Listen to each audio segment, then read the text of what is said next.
Good morning, everybody. Thank you so much for being here today. The Attorney General and I both appreciate it very much. Late last week, Attorney General Brown and I decided to hold a press conference this morning regarding ICE, what's happening in Minnesota, and our preparations in case a similar ICE presence comes to Washington State. Then, of course, there was another death at the hands of federal agents this weekend in Minneapolis. The victim was a United States citizen, an ICU nurse who worked with veterans, and he was peacefully exercising his constitutional rights. And now he's dead. Over the course of the last year, including on my State of the State address, I have repeatedly spoken about how un-American it is to have masked federal agents in unmarked cars plucking people off the streets and from their workplaces. The recent events in Minnesota have taken this un-American activity to an entirely different level. Now they are killing Americans who are holding a camera. ICE is, to be blunt, completely and totally out of control. To say that I'm angry is not the right word. I don't have the right word for how I feel about it, or I'm sure how Attorney General Brown feels about it, or how people all across our country feel about it. It's outrageous in the extreme, and it has to stop. As angry as we both are, we are focused on preparing to the fullest extent possible for a similar escalation by ICE against our will here in Washington State. Before I outline our preparations, I want to make two important points directly to the people of Washington State. First, Attorney General Brown and I cannot stop ICE from being in our state. We don't have that power. No governor has that power, and no Attorney General has that power. On the other hand, we are not passive bystanders to what is happening, and we are prepared to use every tool at our disposal to mitigate against the harms inflicted by ICE.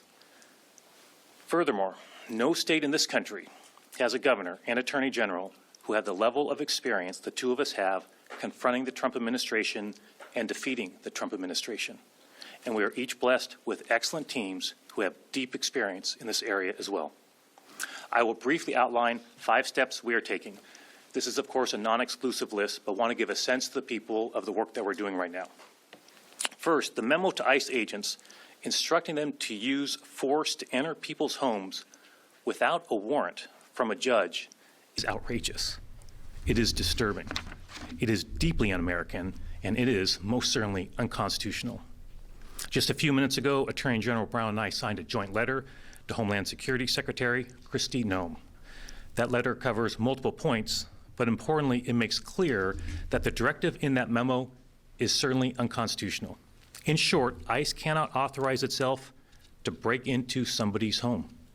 In our letter, we emphasize that if ICE attempts any such unconstitutional measures in Washington State, we will use every legal option available to us to hold the federal government accountable. We also make clear in our letter that we will use every legal option available to hold individual ICE agents accountable as well. Washington State remains the national leader in holding the Trump administration accountable to the rule of law. That important work will continue, specifically when it comes to ICE. The Constitution matters. We will defend it and ensure the people of our state are safe and secure in their homes. Second, I'm making some changes in our organization to help us coordinate our efforts in regard to ICE activity in Washington State. As you know, in September, I signed an executive order creating our immigration sub-cabinet, which helps state agencies coordinate on issues related to immigration. This group is doing important work. The issues that led me to create this group have only gotten worse since that time, and we have obviously reached a new level of crisis. Issues impacting immigrants and refugees are changing every day. Consequently, effective today, Sarah Peterson, she's the chief of the Office of Immigrant and Refugee Assistance, will begin attending my cabinet meetings. Having Sarah in our cabinet meetings will help ensure we are coordinating as a state and between agencies to respond quickly and thoroughly to new threats from the federal government. I also recently hired a senior advisor specifically for immigrant and refugee issues. David Kim will handle our work on immigration policy.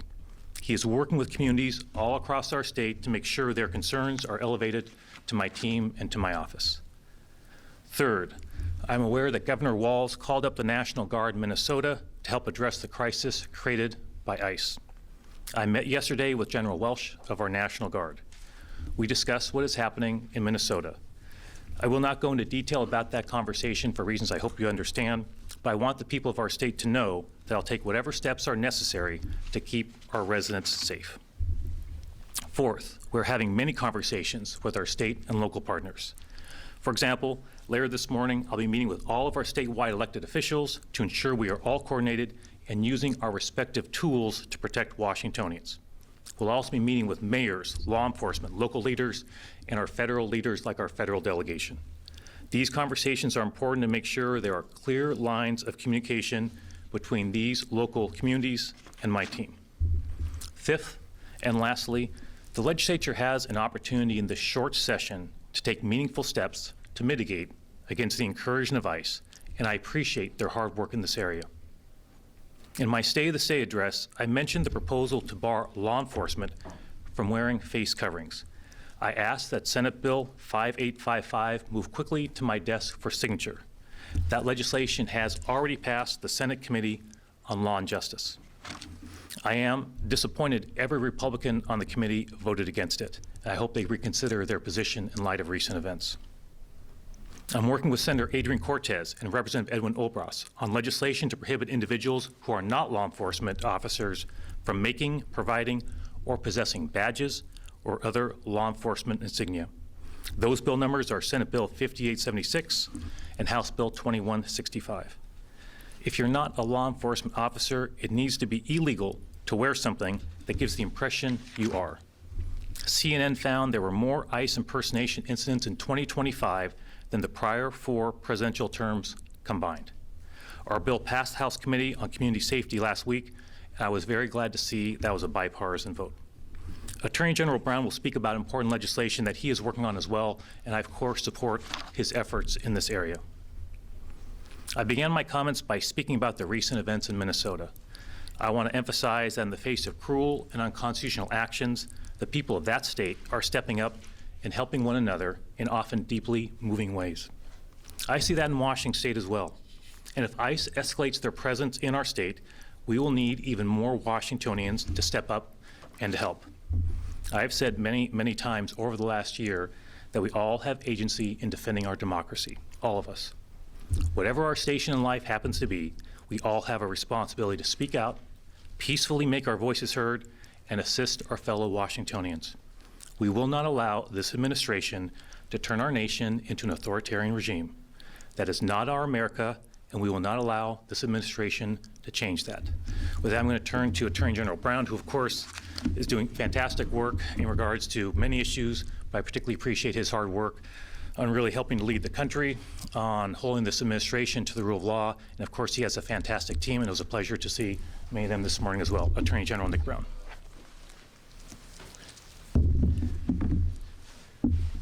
Thank you, Governor.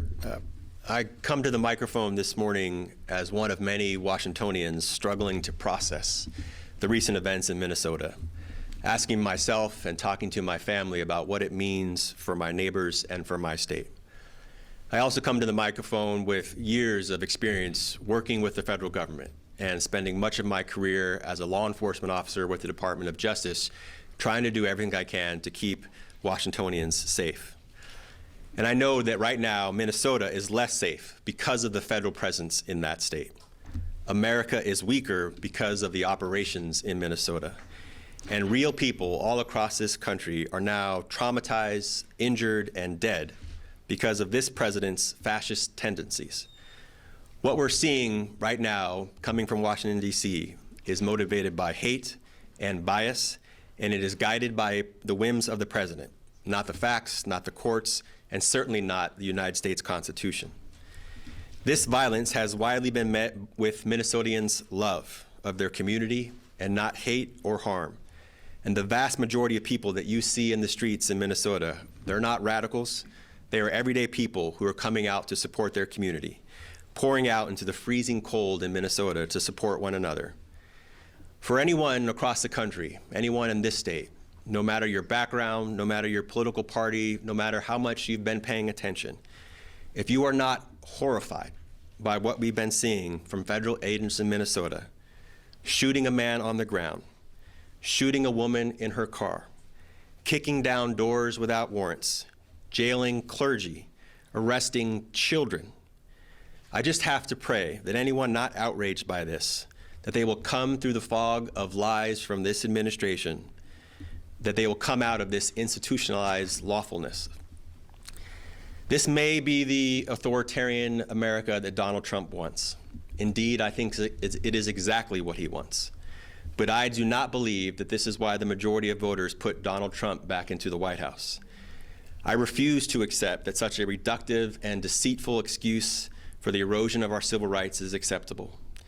For the president to keep getting away with this, he needs America to stay divided. He needs America to be scared. He needs Congress to be paralyzed, and he needs the Supreme Court to stay pliant.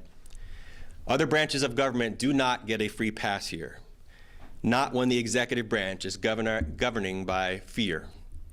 We need the full voice of the people and other branches of the government to rein it in.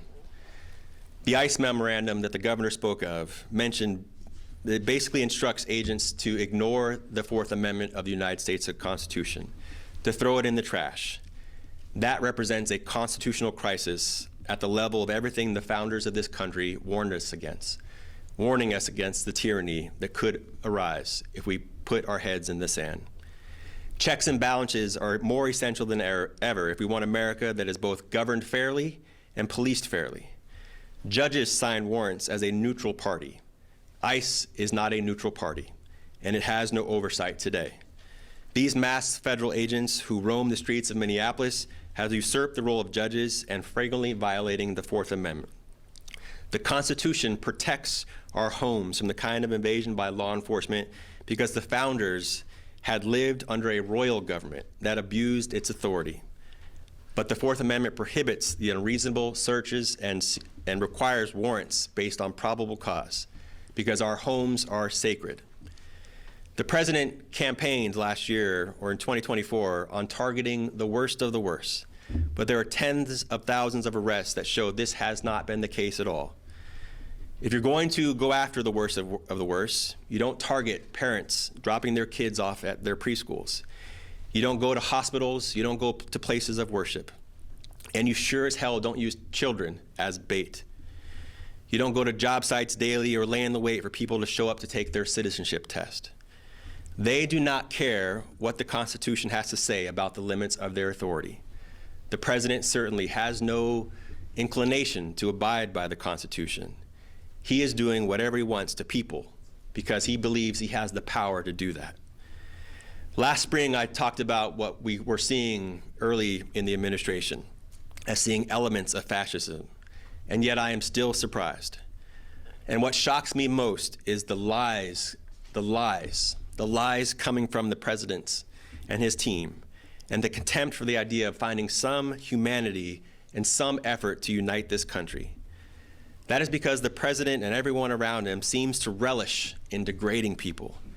They're having fun, holed up on compounds and resorts, toasting each other, naming buildings after one another, accepting somebody else's Nobel Prize, and cheating in golf. Everything but governing. They seem utterly disconnected from the real world and the consequences of everyone outside their little cabal of cruelty. People have asked what we can do if ICE descends on Washington State, as they have in Minnesota. And I will not speculate on our strategy. I'm not going to hand our playbook to them. But I can tell you that my staff, working closely with Governor Ferguson, have monitored the situation in Minnesota and Minneapolis very, very closely. We are very well aware of the litigation filed by the state and local governments there. We speak with our colleagues in Minnesota AG's office on a regular basis. We have also been in touch with immigration and advocate voices since day one to track the federal actions that are going on in our community. And you should all know by now that when we can and do, we move quickly on the legal front when the civil rights of Washingtonians are being threatened. The people of this state can be assured that if we see this happening on our streets and in our neighborhoods, we will do everything within our authority to stop it. I also just want to speak how exhausted the public feels right now because of the unrelenting inhumanity coming from this administration. We need the public's help. We need to be people to understand that this is just a point in time in American history. We do not need to abandon our principles and that we will see better days. Those of us who care about the Constitution must also resist the urge to merely hunker down and try to survive these next few years. Instead, we must be persistent. We must pursue every action that we can at a state and local level to push back. We must advance some of the measures that this legislature is considering, including the ones that Governor Ferguson mentioned. I'm particularly mindful of our legislation, the Immigrant Worker Protection Act, which will put workers on equal ground with their employers and give them notice of when ICE comes to their workplace to try to raid their workplaces. Perhaps Thurgood Marshall put it best more than 30 years ago when he said, "We must dissent from the indifference. We must dissent from the apathy. We must dissent from the fear and the hatred and the mistrust. We must dissent from the poverty of vision and the absence of moral leadership. We must dissent because America can do better, because America has no choice but to do better." Thank you again.